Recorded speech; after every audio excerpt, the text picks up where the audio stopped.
di tempat-tempat wisata yang berhubungan dengan alam. Nah, sebelumnya saya akan mengecek kehadiran. Apakah semua kelompok ada yang anggotanya tidak masuk? Ada nggak? Tidak. Nggak ada ya, semuanya masuk ya. Nah, anak-anak, tujuan pembelajaran hari ini adalah kita akan membedakan mana penampakan alam, mana penampakan buatan. Penampakan alam itu banyak ya jenisnya. Nah, terus nanti harapan saya akan kalian bisa dapat menyebutkan apa itu penampakan alam, apa itu macamnya, ya. Dan demikian juga dengan penampakan buatan. Locationnya di mana penampakan alam, misalnya ada gunungnya gunung A ada di mana, gunung B ada di mana gitu ya. Kemudian ada juga apa? Penampakan buatan. Contohnya adalah misalnya bandara. Bandara Soekarno Hatta itu ada di mana, ya kan? Pelabuhan, misalnya pelabuhan Tanjung Priok ada di mana ya. Kalau Tanjungnya ya alam, tapi karena pelabuhannya jadi buatan. Nah, untuk mengawali kegiatan pembelajaran hari ini maka saya akan mengajak kalian bernyanyi. Kalian pernah naik ke puncak? Kan kita tinggal di Bogor, ada yang pernah ke puncak nggak? Pernah ke puncak?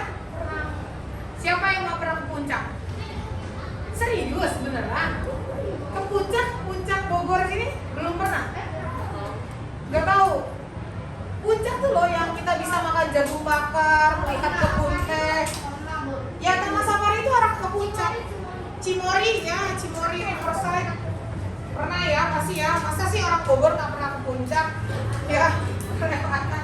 Kalau mau main ke rumah Mr. Iqbal itu juga bisa. Ya, kemana? Arah puncak, lewat puncak ya.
penampakan alam itu ada dua wilayah, ada dua macam. Yaitu apa aja, Gerard? Penampakan alam dibagi dua apa aja? Daratan dan perairan. Makanya tadi ada banyak wilayah perairan dan wilayah daratan yang ditunjukkan penampakan alamnya gitu kan ya. Nah,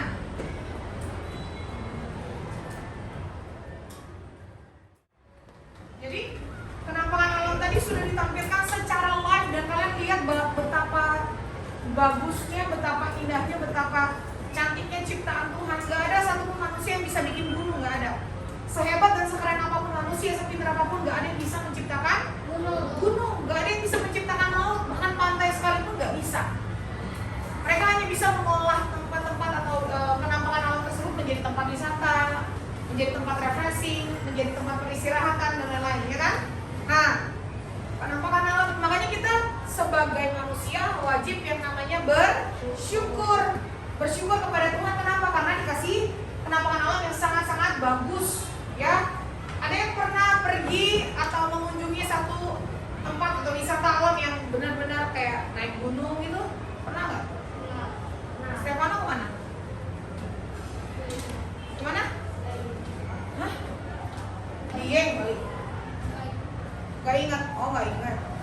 Ada yang pernah ke dataran tinggi Dieng? Ke pantai yang di Bali? You said never let me go.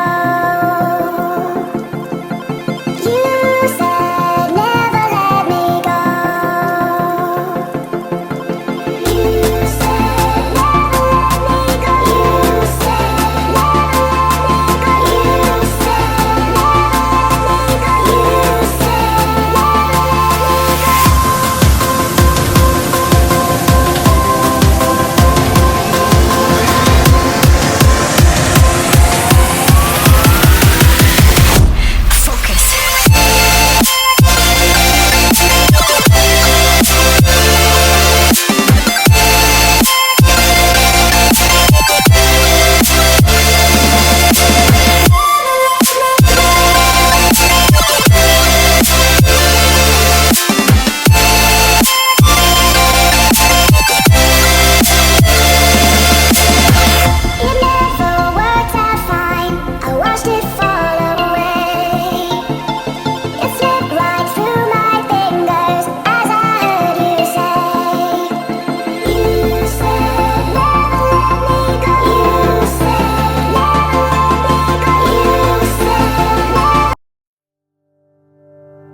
Indonesia dari luas wilayah adalah berapa bagian? 1/3.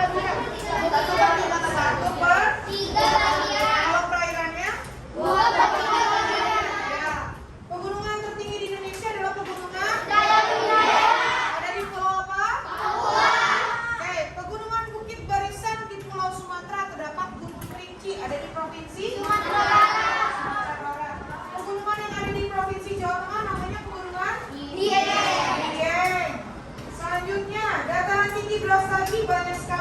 buah-buahan yang berada di provinsi Sumatera Utara. Dataran tinggi dimanfaatkan untuk tanaman perkebunan. Apa aja contohnya?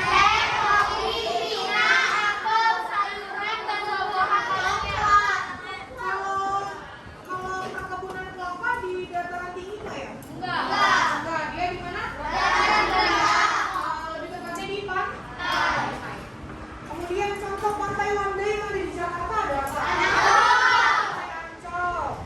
Aliran air yang besar yang berada di wilayah daratan namanya? Sungai. Kemudian genangan air yang sangat luas dan dikelilingi oleh daratan namanya?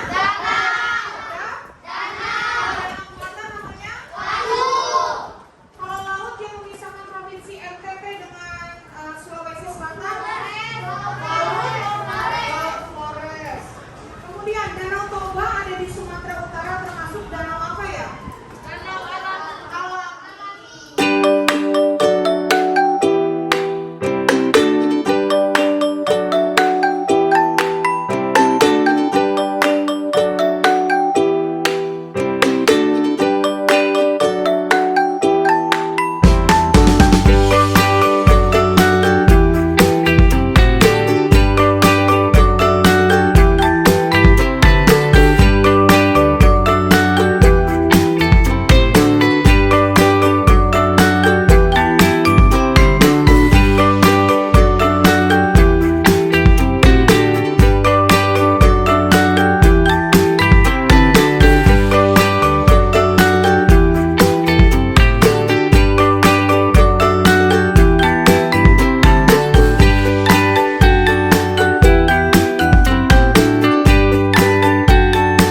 buatan